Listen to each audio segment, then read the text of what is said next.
아브라함에게 환상이 임했다고 했습니다. 아브라함에게 임하신 하나님은 두려워 말라, 그런 말씀을 들려주셨죠. 이후에 여호와의 말씀이 환상 중에 아브라함에게 임하여 이르시되, 아브라함아 두려워하지 말라, 나는 내 방패요 너의 지극히 큰 상급이니라. 아브람이라는 이름은 그의 이름이 아브라함으로 바뀌기 이전의 이름입니다. 하나님께서 갑자기 그에게 나타나셔서 두려워하지 말라 이렇게 말씀하신 이유는 지금 아브라함이 막 전쟁을 끝마쳤기 때문이었습니다. 1절 맨 앞에 나오는 이후에 라는 말씀은 바로 그 전쟁 이후를 뜻하죠. 이 전쟁은 가나안에 있던 4개의 나라, 시날, 엘라살, 엘람, 고임이라는 4개의 나라가 5나라를 맞아 싸우는 전쟁이었습니다. 그 5나라는 소돔, 고모라, 아드마, 스보임, 소알과 같은 나라들이었죠. 사실 이 전쟁은 아브라함과는 크게 상관이 없는 전쟁이었습니다. 아브라함은 그곳에서 원래부터 살고 있었던 사람이 아니었고 외국에서 이주해 온 사람이었기 때문이죠. 그런데 패하게 되었던 이 5지역 안에 소돔이 들어있다는 것이 문제였습니다.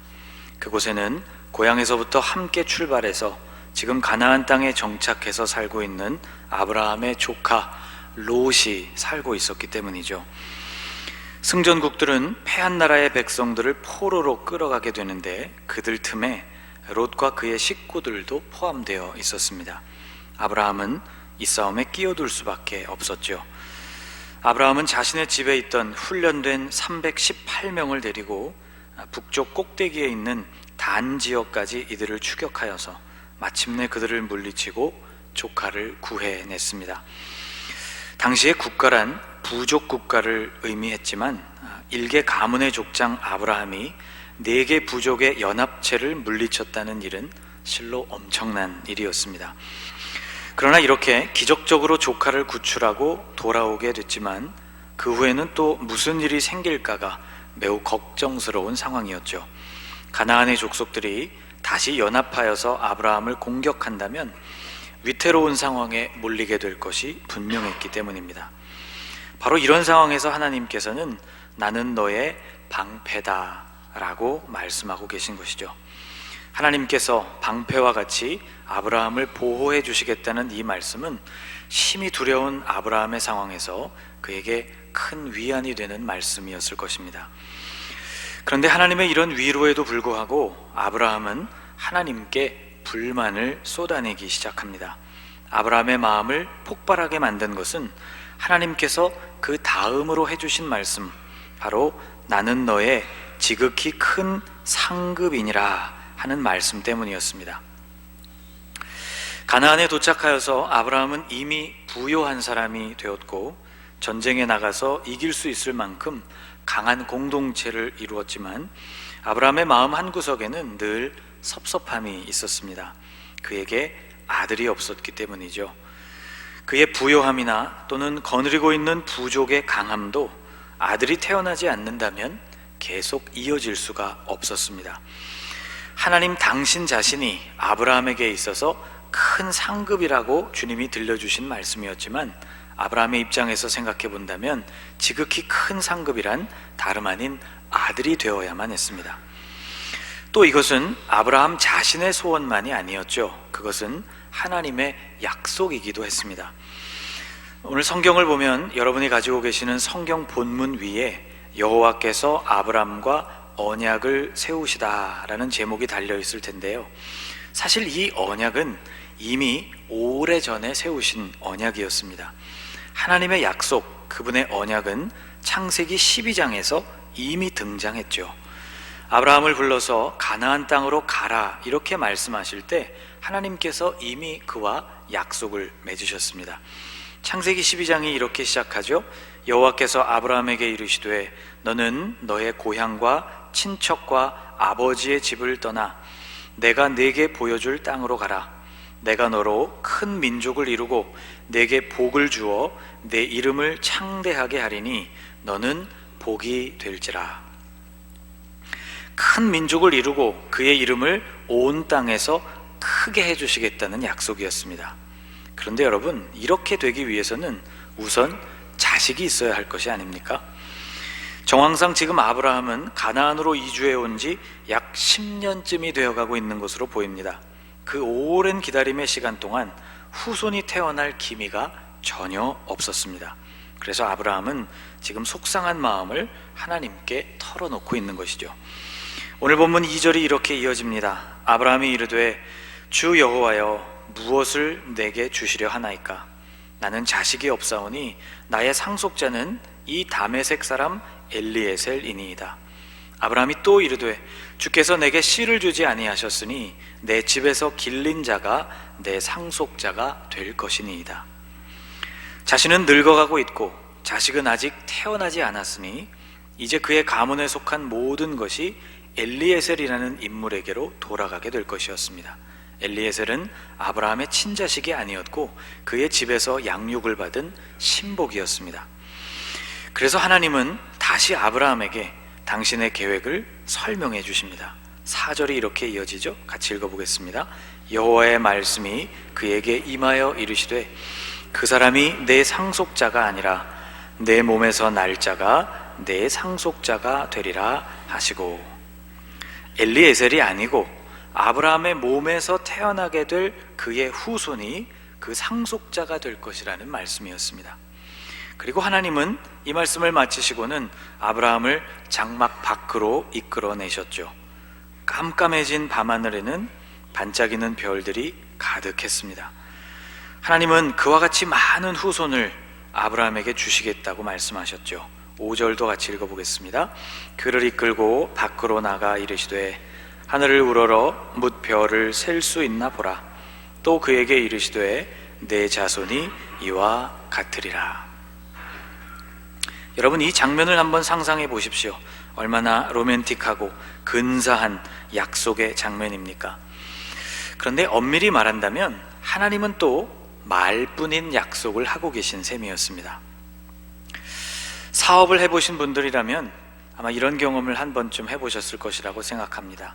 거래처에서 준다 말만 계속하면서 지불을 계속해서 미루는 경험 말이죠. 이런 상황을 한 번이라도 당해보신 분들은 이것이 얼마나 답답한 상황인지를 잘 아실 것입니다. 하나님은 지금 10년 전에도 그렇게 약속하셨고 10년째 그런 약속을 이어오고 계시고 지금도 같은 약속을 하고 계십니다. 말로 하고 계셨죠. 하늘의 별을 이용한 시적으로 보이는 매우 아름다운 약속이기는 했지만 어쨌거나 약속의 내용은 똑같았습니다. 별처럼 많은 자손들의 출발점이 될 자신의 아들, 그 아들을 어떻게 주실 것인지, 언제 주실 것인지에 대해서는 구체적인 언급이나 증거가 없이 말로 약속해 주신 것이었죠. 여러분, 아브라함이 얼마나 답답했을까를 한번 생각해 보십시오. 그런데 성경을 보면 참 놀랍게도 아브라함이 이 하나님의 말씀을 믿었다고 했습니다. 6절에 이렇게 되어 있죠. 아브라함이 여호와를 믿으니 여호와께서 이를 그의 의로 여기시고. 약속을 다시 믿어보기로 한 이 아브라함이 하나님의 마음에 얼마나 기뻤던지 하나님은 아브라함의 그 믿음을 그 의로움의 증거로 삼아주셨다는 말씀입니다. 로마서를 기록한 바울도 아브라함의 이런 믿음, 그런 결단이 얼마나 중요한 것인지를 설명하고 있죠. 성경이 무엇을 말하느냐? 아브라함이 하나님을 믿음에 그것이 그에게 의로 여겨진 바 되었느니라. 로마서 4장 3절에 나오는 말씀입니다. 자, 그러면 오늘 본문 이후로 아브라함은 어떻게 지냈을까요? 그가 지금 하나님께 믿음으로 고백한 대로 하나님이 이루실 일을 견고하게 믿고 기다렸을까요? 성경을 읽어보면 아니라는 대답을 할 수밖에 없습니다. 그의 믿음은 또 한 번 흔들리죠. 멀리 갈 것도 없이 오늘 본문에 바로 이어지고 있는 8절 말씀에서 아브라함은 하나님께 다시 증거를 요구하고 있습니다. 그가 이르되 주 여호와여 내가 이 땅을 소유로 받을 것을 무엇으로 알리이까? 하나님, 그 증거가 무엇입니까? 라고 하나님께 묻고 있는 것이죠. 그래서 하나님은 이 아브라함과 쪼갠 고기 사이를 지나가는 언약식을 행하셨습니다. 아브라함 당대에 있어서 가장 신뢰할 만한 언약의 방법이었죠. 쪼개진 고기처럼 약속을 지키지 않는 사람에게는 그의 생명을 잃게 될 만큼 서로의 생명을 걸고 약속하는 당대의 언약의 방법이었습니다. 자, 그럼 이렇게 약속을 맺고 하나님의 증거를 받은 아브라함은 다시 견고한 삶을 이어갔을까요? 아닙니다. 바로 다음 장인 16장으로 가면 아브라함은 기다리지를 못하고 하갈이라는 사람을 통해 이스마엘이라는 아들을 낳게 됩니다. 이렇게 마음대로 행해버린 결과 때문에 이 가정에는 또 한 차례 갈등과 분열이 몰아쳤죠. 아브라함이 99세 되던 해에 하나님은 또 한 번 그에게 약속을 재확인시켜 주셨습니다. 그리고 그의 이름을 아브라함에서 아브라함으로 바꾸어 주셨죠. 그런데 약속해 주시는 그 하나님 앞에 엎드려 있는 아브라함의 마음속에서는 웃음이 터져 나왔습니다. 창세기 17장 17절이 이렇게 되어 있죠. 같이 읽어볼까요? 아브라함이 엎드려 웃으며 마음속으로 이르되 100세 된 사람이 어찌 자식을 낳을까? 사라는 90세니 어찌 출산하리요? 하고. 100세 된 사람이 어떻게 자식을 낳을 수 있을까? 내 아내 사라는 90세니 그가 어떻게 출산을 할 수 있단 말인가? 라는 생각이 들면서 속에서 웃음이 나왔습니다. 이후에 하나님은 천사들을 아브라함에게 보내셔서 자식을 낳게 될 구체적인 시간을 그에게 알려주셨습니다. 바로 내년 이맘때에 자식을 품에 안게 될 것이라는 말씀이었죠. 그런데 이번에는 장막 뒤에서 듣고 있던 그의 아내 사라가 웃고 말았습니다. 사라가 속으로 웃고 이르되 내가 노쇠하였고 내 주인도 늙었으니 내게 무슨 즐거움이 있으리요. 태어난 아들 이삭, 그 이름의 뜻은 웃음이라는 뜻입니다. 참 여러 가지를 내포하고 있는 이름이죠. 하나님께서 오랜 기다림 끝에 아들을 주셔서 드디어 웃게 하셨다는 의미도 있지만 그 이전에 아브라함과 사라가 하나님의 약속을 믿지 못하고 속으로 하나님의 그 약속을 비웃었다는 의미도 들어 있습니다. 하나님의 뜻을 분별하고 그리고 그 뜻을 행하는 삶이 곧 산 제물로서의 삶이고 하나님이 받으실 합당한 예배라고 했습니다. 올 한 해 우리가 또 한 번 붙들고 살아갈 우리 인생의 목표로 바로 이런 표어를 삼았죠. 산 제물, 영적 예배.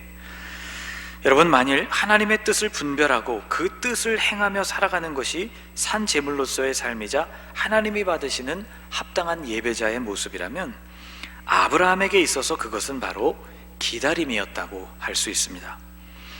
하나님의 약속을 믿고 기다리는 일.